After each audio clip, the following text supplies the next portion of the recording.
Hey, everybody. Happy Monday. What day is it? I had to look at my day of the week clock. The Sabres don't often play on a Sunday. That's throwing me. It's a homestand. They played a Saturday, Sunday at home. They swept. They've won 7 in a row. They beat the Lightning last night, 8-7. Dan Dunleavy on the Western Hotline. Dan, I was with you. When it was 7-5, my thought was, it's going to take 8 to win this thing?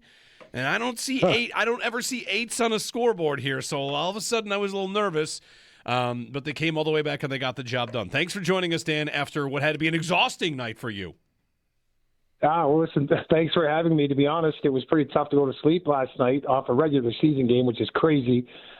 Cool, by the way. But then when I first woke up this morning, I was probably up as early as you guys were to do your show, because I remember the days in doing the morning radio show, and as soon as my eyes popped open, I couldn't turn the brain off from what just happened last night. So, it's what a wild night. So much fun. Even to hear the highlights there, it's the first time I've sat back and listened to a montage of what went on, because it was all a bit of a blur when it was all said and done. And I think probably the best, kind of barometer of that was how we didn't even mention during the call that Rasmus Dahlin had a Gordie Howe hat trick of all people on the team. Usually that would be the headline, right, coming out of a game like that. But it's, he did, didn't he? So that was pretty cool. Dan, you've called a lot of games, a lot of sports, a lot of levels. Is that one of the greatest games you've ever been a part of?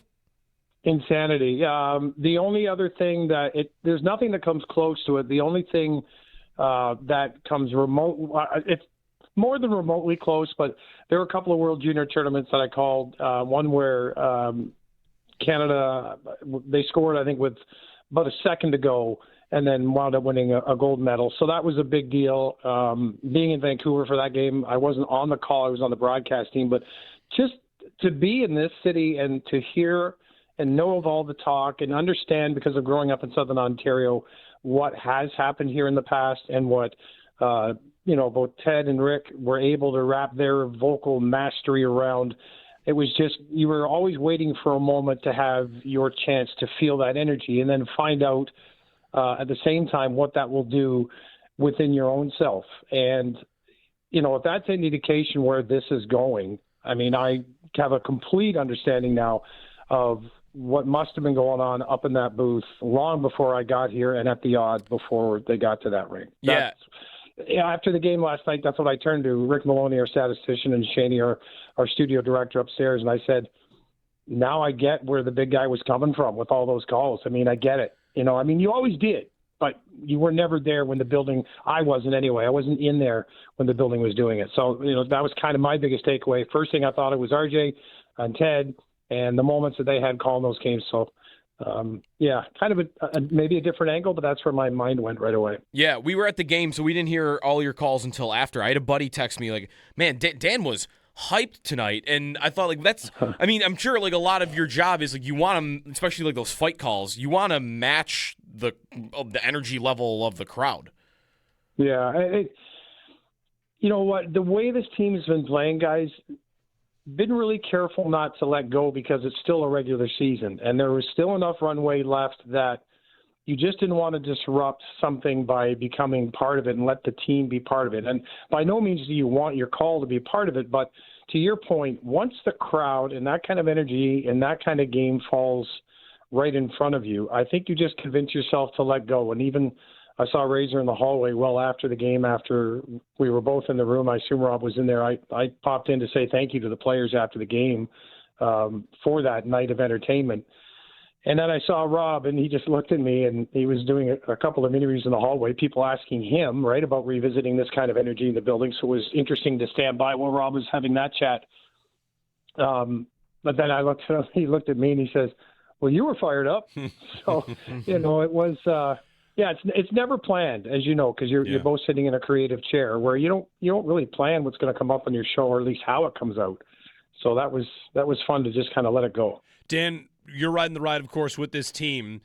And when you travel around the league, or when people want to ask you about them, how have you noticed it's gone from, oh, that's a nice win streak, to, oh, okay, a nice team, to first in the Atlantic? And I feel like I always say that Alex Tuck made it okay to talk all the way up to the cup, because he said it in the locker room how they're gunning for it. And now, first in the division, I don't know. I know it still feels kind of weird to talk that highly about what they're doing and what they could do, but it feels like we should be doing that once you get into first place in a division. Yeah, and you think back to the iconic moments that have happened with this franchise and a lot of the great calls. They came in playoff moments, right? Moments where you're moving on to conference finals or what happened. The regular season highlight reels were certainly of their own standing. So, and I bring that up to your question because that's kind of the reaction that's been around the league. Is it initially was, you guys are on a nice little run, but then actually a great point in answer to your question. Dave Randorf, who calls the games for Tampa, I've known Dave for a long time. He's from up north of the border as well, and he became the Lightning play-by-play guy after Rick Peckham retired a few years ago, and he's doing a great job.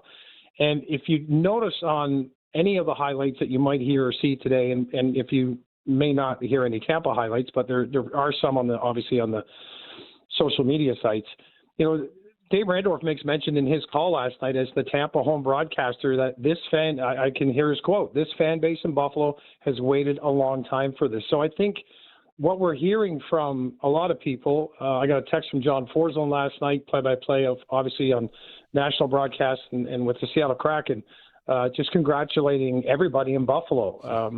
So everyone's reaching out and they're saying how happy they are that, not to make it personal, but because you asked, yeah, they're happy for Rob and I, specifically the guys from other teams, saying we're really happy you get a chance to be part of something like this because it's been never for me since I've been here for my 13 years. And for Rob, it's been a while waiting to get back.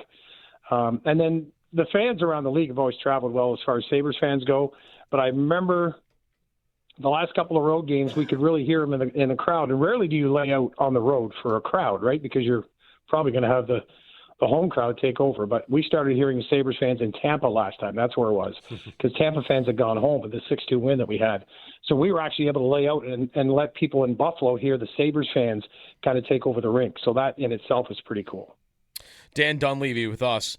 It felt like a lot of people were turning that game on around the league. I was seeing the point a lot, Dan, about how, and I don't even think it's the worst point in the world, but as the game gets to 7-5, especially in the third period, it's, all right, they stood up for themselves, and it was a great showing, but maybe you got to learn something here about who you're going up against. And then he just went out and won it anyway. Like, the 3-goal burst, I guess, how surprising or how surprising was it to you that they had that last burst there at the end of the game?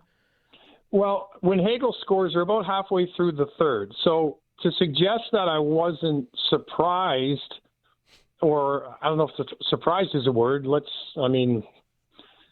is the word? Heck, I don't know anymore. But impressed. Yeah, you knew that the scoring ability was there. And actually, I mentioned during the break, I said, we're still outskating them when we counter. What was happening was when Tampa got to their game and started playing heavy and low and just leaning on guys in the corner and exhausting the D, and then getting the puck to guys like Kucherov, who, look, if you're good, you get the breaks. I mean, the Sabres have had goals go in this year for them, too, on some deflections. But, Tampa started playing well enough to get the breaks, and that's what got them back into the game. And the Sabres, you could just tell that the foot was so on the pedal for the entire game that there might have been a moment where, I think Zucker said it best, and Rob brought it up early in the broadcast, actually, be careful not to get away from your game too much because your game is actually better than their game right now, and that was proven in Tampa. I'm not saying overall, but right now it is. It's just the depth and the speed and the scoring and the goaltending. It's all been solid. But as soon as you get dragged away from that, I remember Rob brought up, don't get exhausted with this because they're going to keep doing it just to wear you down, right? That's the famous quote from Paul Maurice with the Florida Panthers, just, keep running them, keep wearing them down. I'm pretty sure Tampa, through that rivalry, is pretty accustomed to doing the same thing after all the Florida battles they've had. So they've brought it to Buffalo now. So there's half a period to go, and you're thinking if you could just get back to skating, you could at least get, after trading goals, you could get another one and then give yourself a shot, maybe pull a goaltender and see what happens. They didn't have to get there. And as soon as Rasmus did what he did, I thought there's more than a chance because that guy who everything he just been through tonight scored that kind of a goal and took it on himself. And then Zucker and Doan. Zucker's goal to me was obviously the capper because just the energy on the pass and the pass up ice, the way he settled it down and went. Then you got a break with the shot off the post and Doan being where he had to be. So that's not a break. That's two guys in front of the net. So it was a moment where you did turn and say, oh, this might be a night where they wore you down, and then the guys just said, no, we're not done yet. And it was just so cool to watch. Dan Dunleavy, he had the call of last night's Sabres win over the Tampa Bay Lightning. Dan, we saw Sam Carrick make his Sabres goal, first time on the score sheet, scoring a goal, got in a fight as well. And I wonder what you think about the addition of Carrick and also the two defensemen from Winnipeg, and I should throw Tanner Pearson here as well. Like what Jarmo Kekalainen's set to do at the deadline and what you think we will see come from that as this team moves forward.